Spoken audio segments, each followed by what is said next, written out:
Rob here with Safety Saturday. You have a brake check August 23rd through the 28th, so I'm going to teach you how to check your brakes for the lining, the stroke, and to listen for leaks. First thing I'm going to do is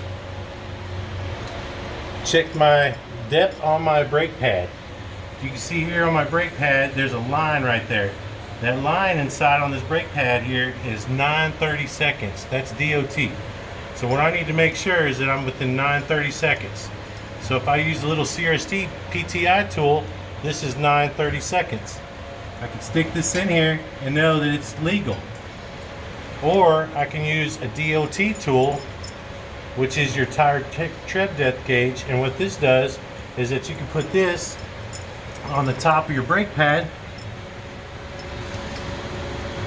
shove it down until it touches the drum, and then minus 7/30 seconds will tell you the thickness of your brake pad. Now, I can use what else DOT uses, which is an actual DOT tool, where they stick it in here.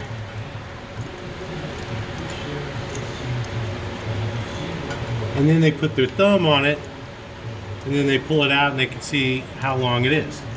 Now, what I'm gonna do now is check stroke. How I check the stroke is I use a zip tie. I wrap it around the rod that goes into the brake chamber. And all I'm going to do is snug it. So what I'm going to do is I'm going to shove this all the way up to the brake chamber, and I'm going to check and see how far my stroke is. Now you're allowed 1 3/4 on your steers and 2 inch on your drives and 2 inch on your trailer. So on your DOT tool, from chrome to chrome is 1 3/4, and from chrome to plastic is 2 inches. And what I'm going to do here is I'm going to have my mechanic Matt hit the brakes, and we're going to see how far this travels and see whether it's within distance or not.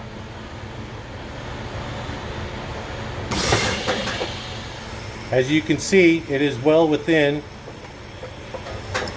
Good, Matt. Now I'm listening for air leaks because Matt has the brake released, so I don't hear any air leaks. I'm checking to make sure that I don't have any lines chafing. You can get a shot up here on some lines here. Check and make sure we don't have any chafing lines. Now you need to do a pump down every night. Every night when you're done for the night, chalk your wheels, release your brakes, and pump down your brakes as hard as you can. It takes at least 50 pounds of foot pressure. And then after your buttons pop out, all your self-adjusting slack adjusters will adjust. Thanks for watching.